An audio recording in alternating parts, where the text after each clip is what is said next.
Père.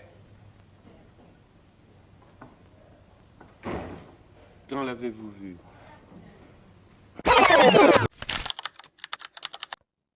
Lui, c'est Francisco Boix, photographe républicain espagnol réfugié dans les camps d'internement des Pyrénées suite à la victoire du franquisme. Lorsque la Seconde Guerre mondiale éclate, il s'engage volontairement dans la 5e armée française dans les Vosges, mais est fait prisonnier en juin 1940.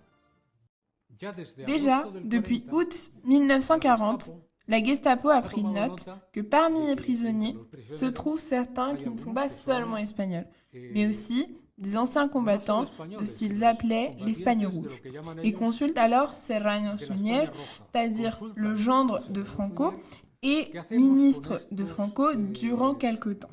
Que faisons-nous avec ces entre guillemets rouges espagnols que nous avons trouvés parmi les prisonniers? Et la réponse de Serrano Suñer, comme on l'a toujours raconté, est en théorie, ils ne sont pas espagnols. Il n'existe actuellement d'Espagnols qui ne soient pas en Espagne.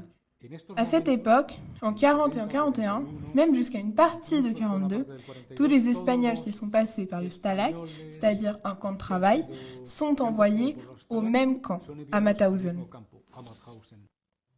Francisco Boix est un de ces républicains antifranquistes espagnols. Il est ainsi déporté à Mauthausen comme prisonnier politique le 27 janvier 1941, à l'âge de 20 ans. Il y restera 52 mois. Ce personnage va nous permettre d'humaniser, de personnifier le traumatisme du système concentrationnaire nazi et les dynamiques du témoignage et de la justice qui voit le jour à la libération. Le camp de concentration de Mauthausen a été inauguré en 1938 et accueillait initialement les opposants politiques allemands, autrichiens et espagnols, tous contre le totalitarisme des hauts dirigeants d'Europe. Situé à une vingtaine de kilomètres de la ville de Linz, en Autriche, le camp dispose d'une carrière de granit à proximité.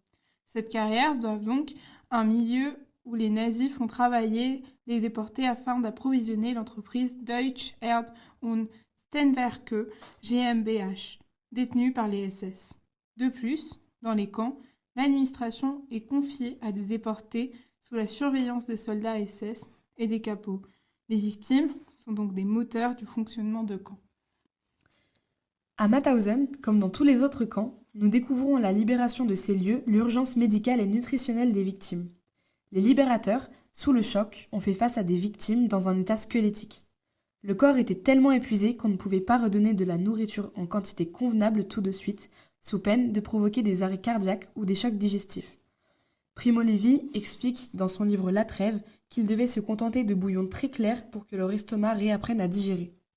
Même après avoir repris du poids, les survivants ont dû faire face à des carences extrêmes, causant par exemple des problèmes de dents, de vue et de fragilité osseuse. Par ailleurs, beaucoup souffraient de la tuberculose, du typhus ou de problèmes rénaux suite au mauvais traitement dans les camps. Francisco Boix meurt en 1951 des conséquences physiques et du mauvais traitement dans les camps. Les prisonniers reviennent chaque jour par milliers. Pour eux, le cauchemar est fini. Non, la dimension physique fut très rude, mais nous retrouvons aussi la difficulté du retour au corps civil, en réapprenant à dormir dans un lit, à s'habiller, à ne plus avoir peur de l'examen physique chez le médecin. Ces progrès ont été un processus très lent. Pour beaucoup, le corps est resté marqué par des blessures ou encore des numéros tatoués à Auschwitz, notamment sur le bras des victimes. Finalement, ça ne finit jamais. Durant leur séjour dans les camps de concentration, les captifs vivaient dans l'anticipation permanente de la mort, qui rythmait leur quotidien avec une violence qu'on croyait jusque-là n'existait que dans de vieilles histoires de monstres que l'on raconte aux enfants lorsqu'ils ne sont pas sages. Ou bien dans nos plus effroyables cauchemars, ceux dont on se rappelle encore des heures après s'être réveillé. La mort règne partout, dans les sélections qui déchirent famille après famille sans aucune pitié, dans les chambres à gaz où sont envoyés se juger inutiles ou déjà trop faibles pour travailler, lors des exécutions arbitraires sans foi ni loi. Elle veille sur le camp, telle une épée de Damoclès pouvant s'abattre sur vous à tout instant. Ce contexte de terreur extrême provoquait chez bien des prisonniers une hypervigilance et une anxiété constante, accompagnée de troubles du sommeil et d'un nouveau phénomène psychologique, le syndrome du survivant. Ce syndrome survient à la suite d'un événement traumatique. Le malade est rongé par la culpabilité et le sentiment d'avoir trahi ce mort à sa place. Pour tenter de survivre à l'horreur, les prisonniers cherchaient désespérément des techniques d'adaptation. Certains s'attachaient à un petit groupe ou se plongeaient corps et âme dans la foi ou la spiritualité. D'autres se muraient dans l'engourdissement émotionnel. Une partie d'entre eux arrivait à garder espoir en se projetant vers un futur qui demeurait hypothétique, chaque jour un peu plus incertain. Malheureusement, les tourments psychologiques ne s'arrêtent pas avec la libération des camps.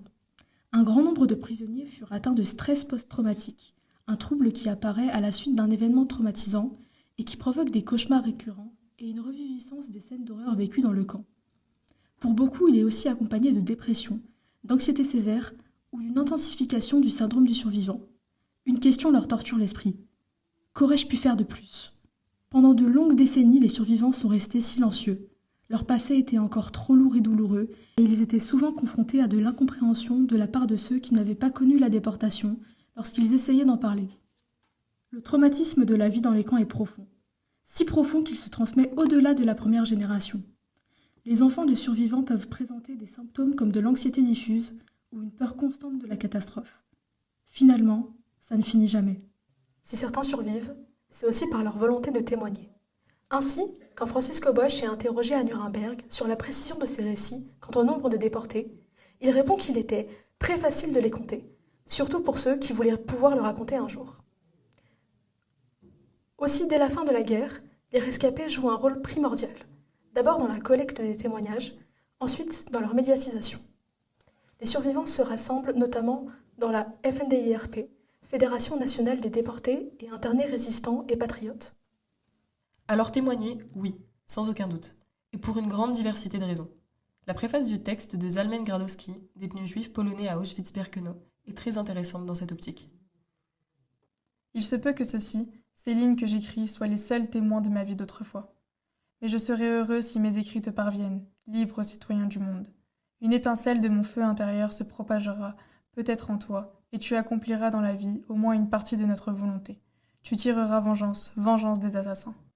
Cher découvreur de ces récits, j'ai une prière à te faire. C'est en vérité mon essentielle raison d'écrire, que ma vie condamnée à mort trouve au moins un sens. Que mes jours infernaux, que mon lendemain sans issue, atteignent leur but dans l'avenir. Je ne te rapporte qu'une infime partie, un minimum de ce qui s'est passé dans cet enfer d'Auschwitz-Birkenau. Tu pourras te faire une image de ce que fut la réalité. J'ai écrit beaucoup d'autres choses. Je pense que vous en trouverez sûrement les traces. Et à partir de tout cela, vous pourrez vous représenter comment ont été assassinés les enfants de notre peuple. À présent, je t'adresse, cher découvreur et éditeur de ces écrits, un vœu personnel. Je te prie de te renseigner à l'adresse indiquée pour savoir qui je suis. Tu demanderas à mes proches la photo de ma famille ainsi que ma photo avec ma femme. Et tu joindras nos portraits à ce livre à ta guise. Je veux ainsi perpétuer leur cher nom bien-aimé, eux à qui je n'ai pu offrir à présent même une larme. Car je vis dans l'enfer de la mort, et ne puis estimer comme il convient l'ampleur de ma perte. Et je suis moi-même condamné à mort. Un mort peut-il pleurer un mort ? Mais toi, étranger, libre citoyen du monde, je te prie de verser un pleur pour eux lorsque tu auras leur portrait sous les yeux. Je leur dédie, à tous mes écrits, ceci est ma larme, ma plainte sur ma famille et sur tout mon peuple. Je veux t'énumérer ici les noms de ma famille. Ma mère, Sarah, ma sœur, Lib, ma sœur, Esther Rachel, ma femme, Sonia, mon beau-père, Raphaël, mon beau-frère, Wolf. Ils ont péri le 8 décembre 1942, gazés et brûlés. Ce texte est retrouvé en mars 1945, enfoui dans le sol de Birkenau, près des chambres à gaz crématoires, quelques mois après la mort de son auteur survenue suite à la révolte du 7 octobre 1944, dont il est l'un des commanditaires. Entre 1945 et 1980, on retrouvera les manuscrits de 4 autres membres du Sonderkommando, cachés dans la même zone. Dans l'extrait lu, Zalmen Gradowski semble témoigner pour ne pas sombrer dans l'oubli, pour qu'on se souvienne de ses proches, pour que les horreurs du système concentrationnaire nazi et de la Shoah ne puissent être effacées. Ces mots sont comme un dernier acte de résistance face à la mort, dont il a conscience qu'elle l'attend. Notamment, il confie son désir de vengeance et semble ainsi témoigner dans l'espoir que les bourreaux soient un jour jugés, condamnés. Toutefois, le but majeur de cette démarche du témoignage réside peut-être dans l'opposition à la déshumanisation, par l'imposition de son humanité, par des mots, des poèmes. Mais Zalmen Gradowski va plus loin encore. Il donne des noms, des adresses, des histoires. Il fait prendre vie à ses proches à qui les SS ont arraché jusqu'à l'humanité. Ainsi, le témoignage est guidé par la reconnaissance des atrocités subies, de l'humain qui souffre, mais parfois encore par la volonté que de telles horreurs ne se reproduisent jamais. Cependant, il va de soi de nuancer les choses, et ainsi, certains utilisent le témoignage à des fins auxquelles d'autres ne se dédient pas. Voici les mots de Primo Levi dans la préface de Si c'est un homme. Je ne l'ai pas écrit dans le but d'avancer de nouveaux chefs d'accusation, mais plutôt pour fournir des documents à une étude dépassionnée de certains aspects de l'âme humaine. Il nie ici toute volonté d'incrimination derrière son témoignage, une approche qui diverge en ce point de celle de Gradowski. Si dans les exemples déjà cités, les mots sont au centre du témoignage, témoigner prend des formes bien diverses. David Oller est témoin oculaire du génocide. Lui-même juif, il est déporté à Auschwitz en 1943 et devient alors Sonderkommando. Hanté par les scènes atroces dont il a été témoin, il consacre sa vie d'après-guerre à les reproduire en dessin majoritairement, mais aussi en peinture et en sculpture. Et puis, il y a la photo. Et ainsi, inévitablement, Francisco Boix. Photographe de métier, il est affecté au laboratoire photographique de Mauthausen. Il est chargé de développer les films et les photos, faites partout dans le camp, pour suivre son histoire. Mais comment est-il parvenu à sauver des milliers de négatifs à la barbe des nazis ? Ça, c'est une histoire digne d'un film à suspense. On retrouve Boix au centre d'un processus complexe, mais qui relève d'une action collective. Écoutons à nouveau les explications de l'historien espagnol Benito Bermejo. Il y a eu un ordre de détruire les archives photographiques. Et à ce moment-là, j'ai reçu l'ordre de les brûler. Mais j'ai réussi à cacher une partie de ces négatifs, dit Francis Boix, le photographe de Mauthausen. Le groupe de prisonniers dont Boix fait partie en viennent même encore à envisager que pour renforcer la sécurité, ils vont faire sortir du camp une partie de la collection. C'est ainsi qu'ils profitent du fait qu'il y a un petit groupe de jeunes Espagnols qui travaillent tous les jours à l'extérieur du camp. Eh bien, vers la fin de l'été 1944, une partie de la collection est cachée, comme on l'a appris plus tard, chez une femme du village même de Mauthausen, Madame Pointner, Anna Pointner, qui était une veuve anti-nazie. Son acte de résistance permet l'identification des victimes, de passer d'un cadavre avec un numéro à un être humain, un frère, un père, un mari dont la famille pourra faire son deuil. De plus, cet ensemble de documents dérobés va permettre d'appuyer les témoignages lors du procès. À Nuremberg, Abraham Sutzkever arrive à la barre des témoins avec une grande masse de documents papier volés aux nazis, mu par la crainte que ses propos ne soient pas pris au sérieux. Il faut des documents. Boix est appelé à témoigner à Nuremberg où se tient le premier tribunal international de l'histoire, car ces photos volées sont des preuves déterminantes. La salle est d'ailleurs spécialement organisée afin de permettre la diffusion de différents médias. Déterminante, oui. Car au bout de quelques jours à peine, le procès s'enlise sous l'ampleur de la masse de documents papier. Les journalistes s'ennuient et perdent le fil de la procédure. Les accusés prennent leurs aises dans le prétoire. Alors, Jackson et les autres procureurs décident de chambouler le cours du procès avec un film. Le 29 novembre, ils projettent l'un des premiers films preuves de l'histoire, tourné par les soldats britanniques et états-uniens lors de la libération des camps. L'effet est immédiat. Francisco Boix intervient les 28 et 29 janvier 1946. Le voici répondant aux questions de Dr Babel, représentant de la défense, qui semble vouloir le piéger à propos des différents signes que portaient les détenus dans les camps. Quelle sorte de marque? Nein, die Gefangenen waren mit Farben gekennzeichnet, mit Sternen, rot, grün, gelb und so weiter. War das in Mauthausen nicht der Fall? Oui, tout le monde. C'était pas des étoiles, c'était des triangles. C'était des triangles que selon la couleur et la lettre, ça veut dire une nationalité. Les uniques, ils avaient une étoile à 6 pointes, rouge et jaune, c'était les juifs. Trug ihr Kennzeichen? Bleu avec une S, ça veut dire politische Emigranten Spanier. Il joue un rôle crucial en tant que témoin. Son témoignage est particulièrement décisif, car il permet de contredire les déclarations de certains accusés, qui affirmaient ignorer l'existence et le fonctionnement du camp de Mauthausen.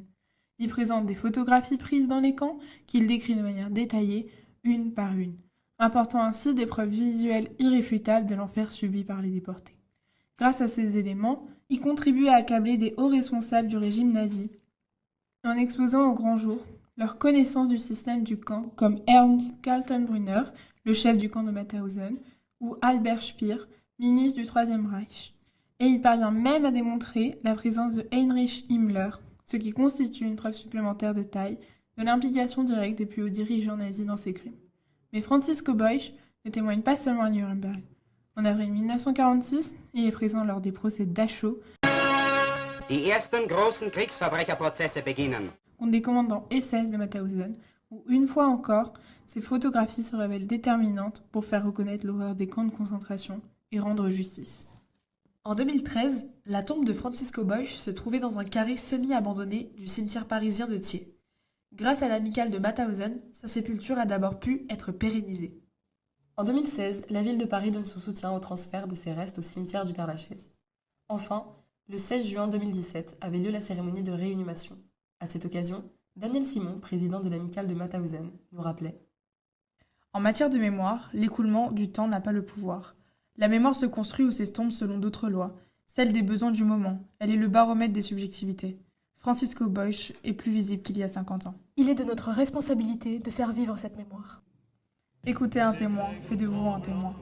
Plombés qui déchiraient la nuit de leurs ongles battants, ils étaient des milliers.